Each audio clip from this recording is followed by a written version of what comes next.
Before we get into the video, could everyone please subscribe to my channel? Thank you so much. I was standing in front of my father's grave. He had been the CEO of a big company, and after he passed away, my brother-in-law Patrick took over. He inherited the company and a whopping $500 million while I got an old mini truck. Patrick, flaunting his good fortune, mockingly said, "I've got the company and the entire estate in my grasp. That mini truck suits you." But to me, that mini truck was more than just a vehicle.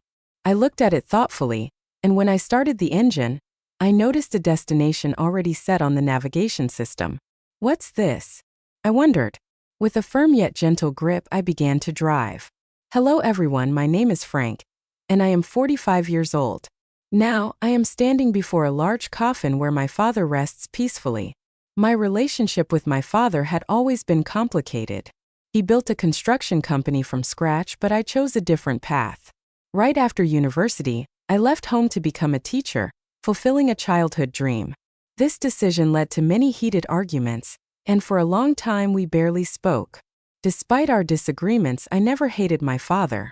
I had my own dreams to follow, and I couldn't give them up to run the family business, even though I felt a strong duty as the eldest son. Guilt weighed on me for not meeting my father's expectations. This guilt kept me from visiting my parents' home. My mother relied on my sister Sophia to update my father about my life. Sophia and her husband would often send expensive gifts or arrange trips for my father's birthday or their anniversary, pretending they were from me. Each time Sophia would encourage me, saying, "I wish you and Dad could talk directly. He's just trying to be strong. Deep down, he must be feeling lonely." I often thought about Sophia's words and would just shake my head. But one day, I got the sad news that my father had cancer. When I heard this, I quickly quit my job and went back to where my family lived. I realized that what really mattered was life itself, and the past arguments with my father seemed so small. I decided to move back to my hometown, teach at a local school, and take care of my sick father. At first, my father was shocked to see me return, but he eventually accepted it quietly. I didn't say much either. I just stayed by his side and took care of him, helping him whenever he needed it. He would thank me softly, and those words brought me some peace. Sadly, my father's fight with his illness ended.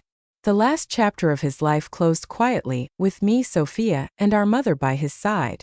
We couldn't know what he was thinking in his last moments, but we hoped his soul was at peace. Even though we expected it, losing him deeply affected us all. My mother, Sophia, and even my young nephew Randy were all very sad and cried. The only one who didn't show any emotion was my brother-in-law Patrick. During the funeral preparations, he coldly asked, "Did he finally die, huh?" Hearing that, I was proud of myself for staying calm and not reacting angrily to Patrick. Instead, I focused on planning. My father's funeral kept me busy and helped distract me from the pain. I ignored Patrick's harsh words and made sure everything for the funeral was done right. Patrick and I had never gotten along well, and our relationship only worsened over time. But despite everything, I kept my focus during this tough time. I first met Patrick when he was a skilled worker at my father's company, and I really respected his skills. It felt like I had gained a real brother when Patrick married my sister Sophia. He was 5 years older than me and seemed like a role model. Before Patrick and Sophia got married, I often asked him for advice on various problems, and he always listened with understanding. One of our big discussions was about whether I should join the family business. Patrick would say, "You should live your own life, Frank. You have your own path. No one knows which choices in life are the best, so the most important thing is to make choices you won't regret later." Encouraged by his words, I switched from business school where I was studying management to the Faculty of Education where I really wanted to study. As time went on, Patrick and Sophia got married and started their life together. 22 years have passed since then, and the distance between my father and me grew wider. I moved on with my life, missing the chance to close that gap. But when I heard about my father's illness, I dropped everything and rushed home. Patrick, who once greeted me warmly, had changed. He now seemed uncomfortable around me. When we were alone, Patrick would say coldly, "You came back in a hurry when you heard he was sick, didn't you? But no matter what, you won't inherit anything." His words caught me off guard and I struggled to respond. "What do you mean?" I asked. "Don't act like you don't know. It might be a coincidence, but even if you now want to run the company, it's already decided who will be the next leader, Patrick said harshly. His words shocked me, and I replied louder than I intended. No, that's not it. I didn't come back for the company. I realized I hadn't been a good son and wanted to apologize to Dad, even if it's late. Patrick dismissed me. I don't need your fancy talk. It sounds like something from a TV drama. Sophia likes that kind of stuff. But were all those gifts you sent just a way to look good in front of him? That's absolutely not true. I tried to explain, but Patrick had already made up his mind and wasn't interested in believing me. His words also seemed like a slight against Sophia, and for the first time I felt a deep divide between us. Ever since that incident, I started to feel really upset with Patrick. He began to mock me openly. No matter how much you try to win him over, that time has passed. Don't make me laugh. Go back to where you belong and take care of your troubled students, he would say. At first, I thought deeply about how I appeared to others and how they saw me, but Patrick's words showed he was more concerned about himself than our father. It seemed disrespectful to both his father-in-law and his wife Sophia. I started to believe that Patrick had married Sophia mainly to get closer to my father's company and wealth. He rarely visited my father when he was sick and didn't help take care of him. Now, all I could do was work as hard as possible to protect the company my father had built. Patrick always sounded polished, but he really just wanted to avoid problems. On weekends, he would go play golf, claiming it was for business. He hardly ever took care of his own son. He said he wanted his son to learn many skills to eventually take over the business, but he left all the driving and housework to Sophia. When Sophia showed a bit of unhappiness about this, Patrick would passionately take her hand and say, I'm giving my all for his sake. Now is the time to produce results by any means necessary. Let's overcome this trial together. Sophia found it hard to stand up to him and usually just nodded, even though she seemed reluctant. Patrick was good at acting like the perfect husband in front of Sophia, so it's no surprise she believed him. He shed his true self to me, probably because he thought I was like him. I eventually got used to Patrick's mocking, and it didn't bother me as much. However, when our beloved father passed away, I was heartbroken. I felt a deep sadness and emptiness. Although Patrick seemed upset about our father's worsening health, I couldn't shake the feeling that he had been waiting for this moment. This thought made me very sad and angry. After our father died, Patrick inherited most of our father's large fortune. Even though he was just a son-in-law, he had the same rights to the inheritance as Sophia and me according to my father's will. He got most of the shares of the company and a lot of wealth. This unexpected turn of events left me speechless. Even though I was my father's biological child, I had thought the inheritance would be split fairly among the three of us, but instead, Patrick got almost everything. All I received was an old mini truck that my father once loved. In public, Patrick seemed surprised, but alone with me, he laughed and said, You came all the way from the city to this small town, took care of Dad day and night, and all you get is this little truck, huh? What an ironic end. Now the company is mine, and you're left with just this mini truck as your inheritance. It's like a comedy.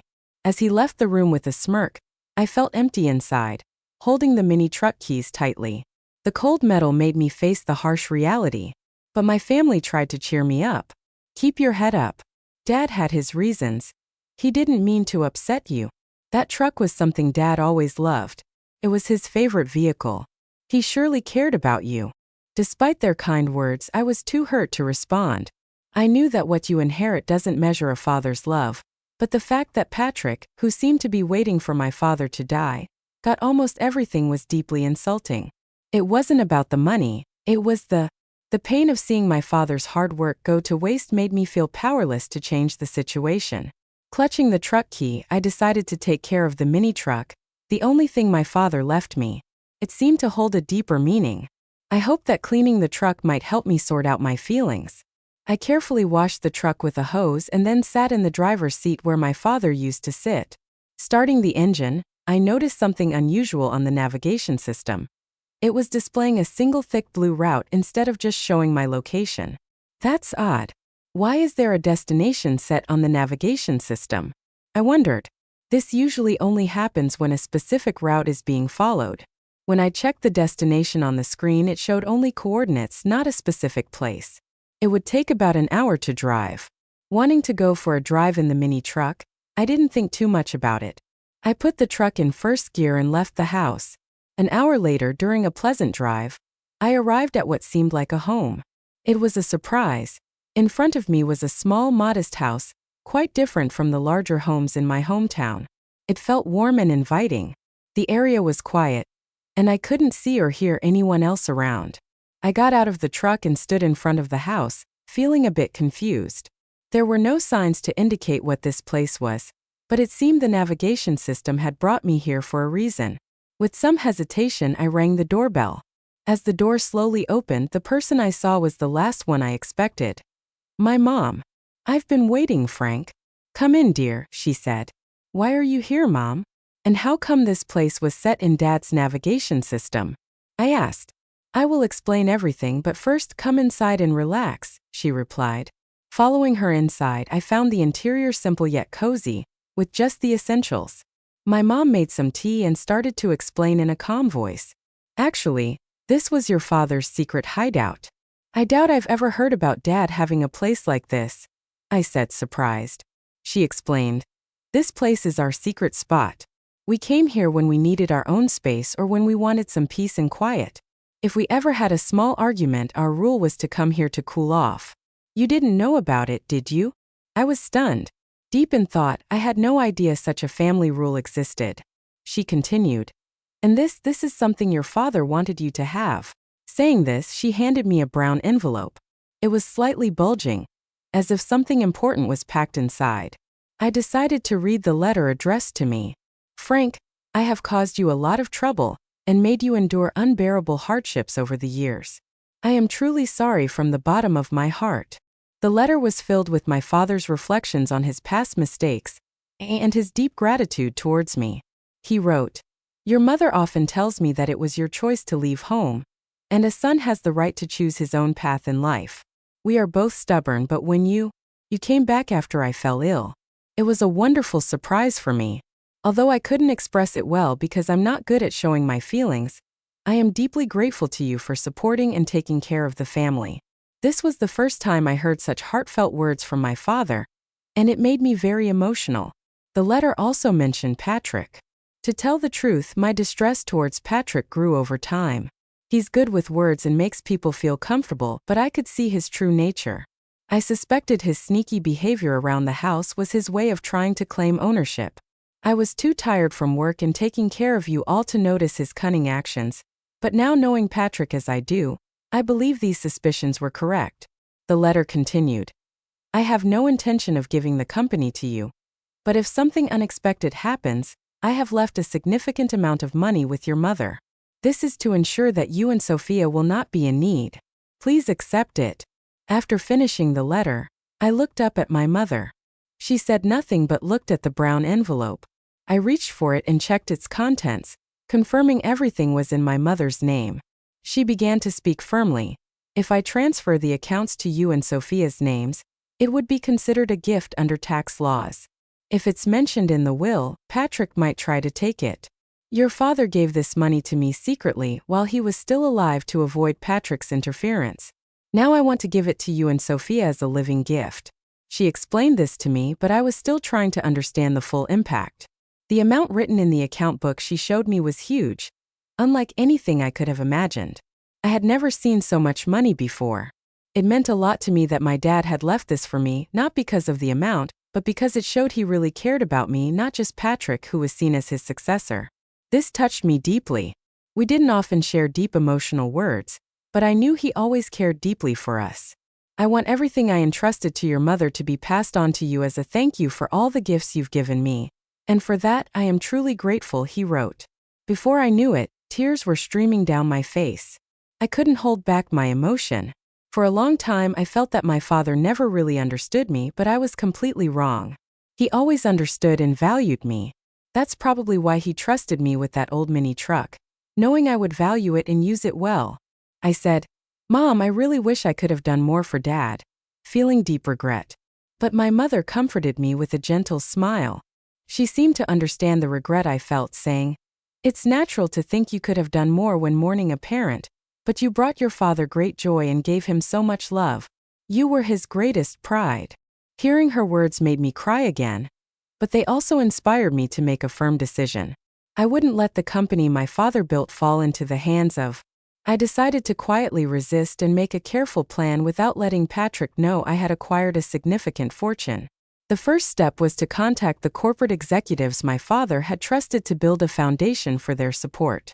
They agreed to help support my desire to carry on my father's legacy. Their reactions made it clear that my father had never spoken poorly of me.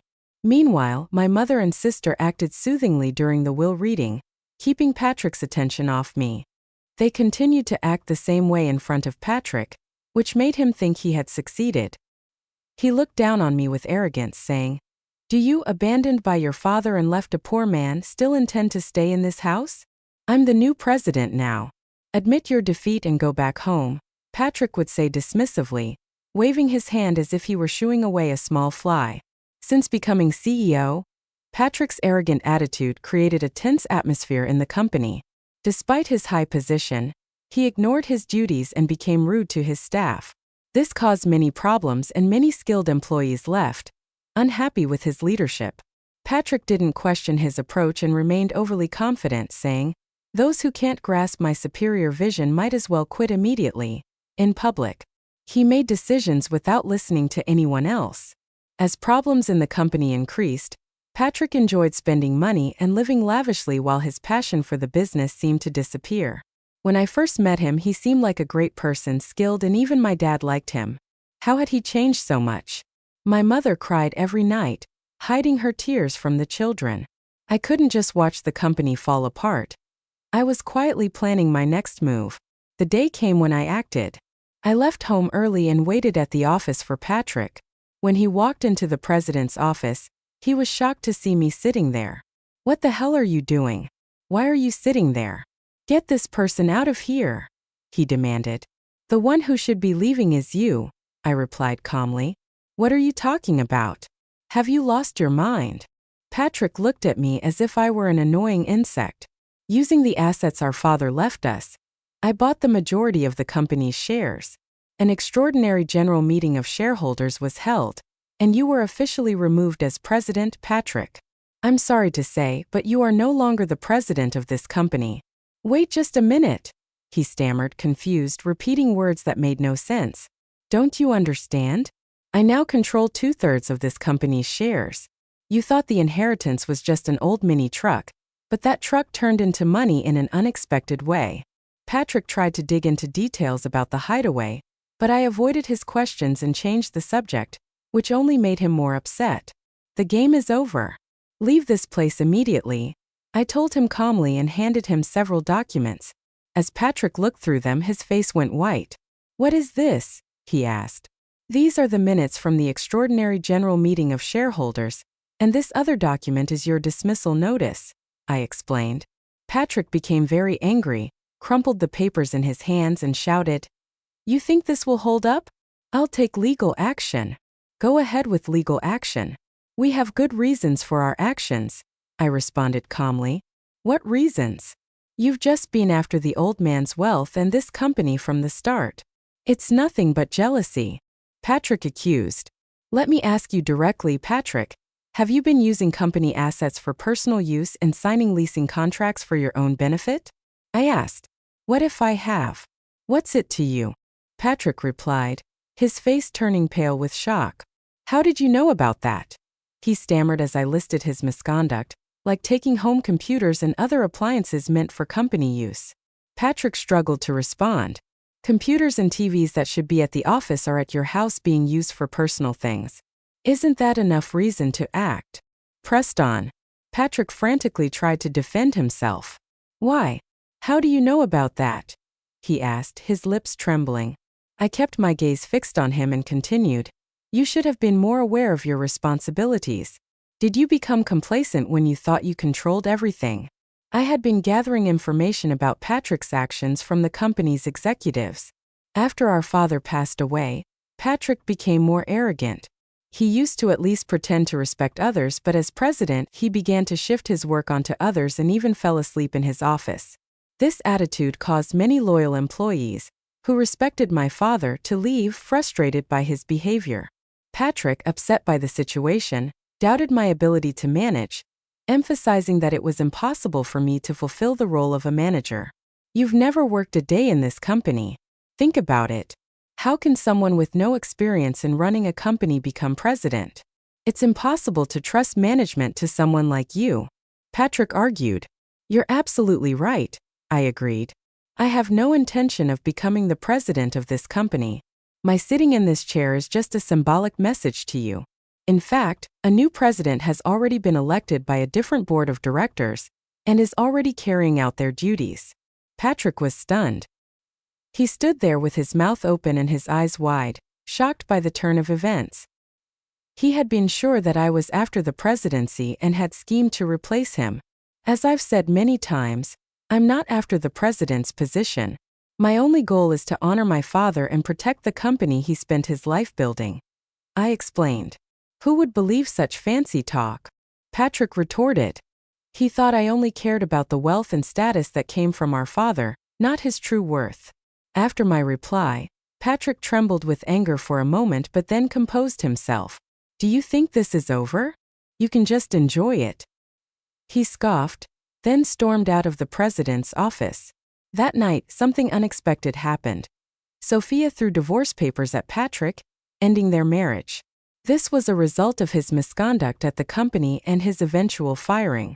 The new president was chosen from among the directors who respected my father and were determined to protect what he built. I felt the company should be led by someone who would continue my father's legacy, a sentiment my mother and sister supported. As I coordinated Patrick's dismissal with the lawyers, Sophia was preparing for the divorce. On the day she mentioned divorce, her hurt voice filled the house with a heavy atmosphere. Why do you turn away from me now? Is it because I've lost the title of president and you've lost interest in me? Patrick asked. Maintaining her calm but firm demeanor, Sophia replied. There's no point in talking about betrayal. You were the one who betrayed our relationship from the start. Your love was not for me but for the title of the president's daughter. You neglected our home, didn't help raise our children, showed no respect to our sick father, and in the end you tried to take everything from our father for yourself. Now it's time for you to face the consequences. Patrick had no response to Sophia's words. She had endured a lot, worrying about her children's futures and the fate of the company. But thankfully, the inheritance from our father gave her a solid financial base to raise her children. After the divorce, we planned to live a peaceful life away from conflict with our mother and sister. Our only concern was the possibility of retaliation from Patrick, but he was now out of funds. He had lost a lot of money to an investment scam and was even in debt. This scam involved a man pretending to be from a brokerage firm who was actually a fraud. Patrick, swayed by convincing words, lost a significant amount. This situation showed how people can exploit those who suddenly have a lot of money. Now, Patrick was suffering the financial consequences of his actions. Meanwhile, I spent fulfilling days taking care of my mother. I enjoyed a peaceful, comfortable life continuing my work at the tutoring school. My mother and I also took great joy in caring for my nephew Randy, who was very fond of us. His presence added happiness to our daily lives. When I grow up, I'm going to be a president like Grandpa, Randy declared, his words filled with the innocence of childhood dreams. This brought smiles to our faces and even made my mother tear up with emotion. Sophia and I exchanged knowing looks, our smiles reflecting warmth and understanding. You might say that now, but I wouldn't be surprised if you want to become a teacher when you're in college. I teased him gently, reflecting on similar past statements which made everyone laugh. But I'm not very good at studying, so maybe I won't make a good teacher, he said seriously, furrowing his brow. His earnestness made this even more endearing. More laughter, this time filled with affection. In that moment, filled with an overwhelming sense of happiness, we realized we were truly living in the present, enjoying our family unity.